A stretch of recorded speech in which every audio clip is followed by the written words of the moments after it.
यह रहस्य से भरी अद्भुत और दिव्य यात्रा है उस स्थान की जहाँ भगवान विष्णु और माँ लक्ष्मी का निवास है, जिसे वैकुंठ कहा जाता है। हिंदू धर्म के अनुसार वैकुंठ कोई साधारण स्थान नहीं, बल्कि परब्रह्म परमात्मा भगवान विष्णु का शाश्वत और परम धाम है, जो सृष्टि के समस्त लौकिक और मर्त्य लोकों से परे स्थित है। वैकुंठ का वर्णन वेदों, पुराणों, उपनिषदों और महाभारत जैसे अनेक धर्म ग्रंथों में भिन्न भिन्न रूपों में मिलता है, लेकिन हर वर्णन में एक बात समान है। वैकुंठ दिव्य है, शुद्ध है और केवल अत्यंत पुण्यात्मा, भक्ति में लीन जीव ही वहां पहुंच सकते हैं। गरुड़ पुराण, विष्णु पुराण, पद्म पुराण, नारद पुराण, श्रीमद् भागवत महापुराण और अन्य पुराणों में वैकुंठ का विस्तार से उल्लेख किया गया है। श्रीमद् भागवत महापुराण के द्वितीय स्कंध में कहा गया है कि यह स्थान सातों लोकों भू, भुव, स्व, मह, जन, तप, सत्य से भी ऊपर स्थित है, जिसे परमधाम कहा गया है। वैकुंठ कोई तारा, ग्रह या आकाश गंगा नहीं, बल्कि वह दिव्य लोक है जो काल, मृत्यु, मोह, अज्ञान और पीड़ा से परे है, जहाँ केवल आनंद, भक्ति और शांति है। वहाँ का प्रत्येक वृक्ष कल्प वृक्ष है। वहाँ की भूमि सुवर्ण से बनी है। वहाँ की नदियाँ अमृत धाराएं हैं। वहाँ पुष्प वर्षा होती रहती है और हर क्षण दिव्य संगीत गूंजता रहता है। वैकुंठ के राजमहल में भगवान विष्णु श्री लक्ष्मी जी के साथ विराजमान रहते हैं। भगवान शेषनाग की शैया पर समुद्र मंथन से प्राप्त हुए लक्ष्मी जी उनके चरणों में। वैकुंठ में कोई दुख नहीं, कोई मोह नहीं, कोई वासना नहीं, कोई राग नहीं, कोई द्वेष नहीं। वहाँ केवल भक्ति है, सेवा है और परम प्रेम है। ब्रह्म वैवर्त पुराण के अनुसार वैकुंठ एक विशाल लोक है जो त्रिकालातीत है, अर्थात वहाँ न तो समय का कोई बंधन है, न ही जन्म मरण का चक्र। विष्णु पुराण में बताया गया है कि ब्रह्मा जी की नाभि से उत्पन्न ब्रह्मांड में 14 लोक हैं और वैकुंठ उस ब्रह्मांड से भी बाहर है, एक ऐसी दिव्य स्थिति जहाँ केवल मोक्ष प्राप्त आत्माएं ही पहुंच सकती हैं।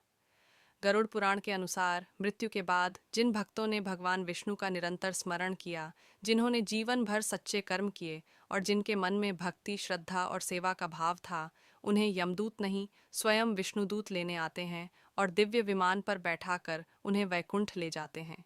वैकुंठ के 24 द्वार हैं, जिनमें जय और विजय नामक द्वारपाल खड़े रहते हैं, जिनके साथ का प्रसिद्ध प्रसंग हमें नर नारायण और शाप की कथा में मिलता है, जहाँ जय विजय को 3 जन्मों तक राक्षस रूप में जन्म लेना पड़ा। वैकुंठ में 4 आयामों वाली अवस्थाएं हैं, सत्य, धर्म, भक्ति और ज्ञान, और वहाँ हर जीव अपने मूल रूप में रहता है, दिव्य, तेजस्वी और शुद्ध। पद्म पुराण कहता है कि वैकुंठ तक पहुँचने के लिए केवल कर्म नहीं, केवल ज्ञान नहीं, केवल तप नहीं, बल्कि अनन्य भक्ति आवश्यक है। गीता के 15वें अध्याय में भगवान श्री कृष्ण स्वयं कहते हैं, न तद भास्यते सूर्यो न शशांको न पावक यद गत्वा न निवृत्तन्ते तद्धाम परमम मम नु। अर्थात जहाँ जाकर कोई लौट कर नहीं आता, वह मेरा परम धाम है, वहीं वैकुंठ है।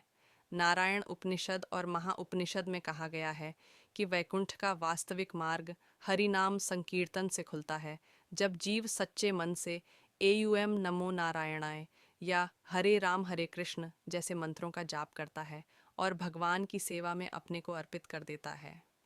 माँ लक्ष्मी, जो स्वयं श्री विष्णु की अर्धांगिनी हैं, वही वहाँ की अधिष्ठात्री देवी हैं, जिन्हें वैकुंठेश्वरी कहा गया है और जिनकी कृपा के बिना कोई जीव वहाँ नहीं पहुँच सकता। लक्ष्मी जी का वैकुंठ में स्वरूप अत्यंत सौम्य, करुणामयी और शांत होता है, और वे वहाँ न केवल धन की देवी हैं, बल्कि भक्ति और वैराग्य की अधिष्ठात्री भी मानी जाती हैं। गरुड़ पुराण यह भी बताता है कि वैकुंठ तक पहुँचने की एक विशेष तिथि होती है, एकादशी, जिसे स्वयं विष्णु जी का प्रिय दिन कहा गया है, और इस दिन उपवास, पूजा और भक्ति करने से जीव को वैकुंठ प्राप्ति का विशेष अधिकार मिल सकता है। स्वर्ग, इंद्रलोक और अन्य देवलोक, जहाँ पुनः जन्म मृत्यु का चक्र चलता है, वैकुंठ उससे सर्वथा भिन्न है, क्योंकि वहाँ जो एक बार पहुँचता है वह कभी लौट कर नहीं आता, क्योंकि वह फिर से जन्म लेने योग्य नहीं रहता, वह मुक्त हो जाता है। भगवद गीता में अर्जुन को श्री कृष्ण ने यह रहस्य बताया था कि कैसे भक्तजन, विशेषकर मृत्यु के समय, यदि उनका ध्यान विष्णु नाम में लगा हो तो वे पुनर्जन्म के चक्र से मुक्त होकर उनके धाम पहुंच जाते हैं। महाभारत में भी जब भीष्म पितामह मृत्युशैया पर पड़े थे, तो उन्होंने सूर्य के उत्तरायण मार्ग की प्रतीक्षा की थी, क्योंकि यही मार्ग जीव को वैकुंठ की ओर ले जाता है। वहीं दक्षिणायण मार्ग सामान्य पुनर्जन्म की ओर ले जाता है। पुराणों में वैकुंठ की तुलना एक ऐसे स्वप्न लोक से की जाती है जहाँ समस्त दुख समाप्त हो जाते हैं, जहाँ आत्मा को अपनी सच्ची पहचान मिलती है, जहाँ केवल सच्चा और शुद्ध प्रेम होता है, न उसमें शर्त होती है न छल। हरिभक्ति विलास जैसे ग्रंथों में तो यह भी वर्णन मिलता है कि वैकुंठ की गलियाँ स्वर्ण और मणियों से जड़ी हुई होती हैं, वहाँ की हवाएं मंत्रों से गूंजायमान होती हैं और हर जीव वहाँ आनंद से सराबोर रहता है। तुलसीदास जी ने रामचरितमानस में वैकुंठ का संकेत दिया है। जब राम राज्य की स्थापना के बाद कहा गया कि जिनके मन में श्री राम हैं वे साक्षात वैकुंठ में रहते हैं, अर्थात भक्ति ही वैकुंठ है, इसलिए यह कहा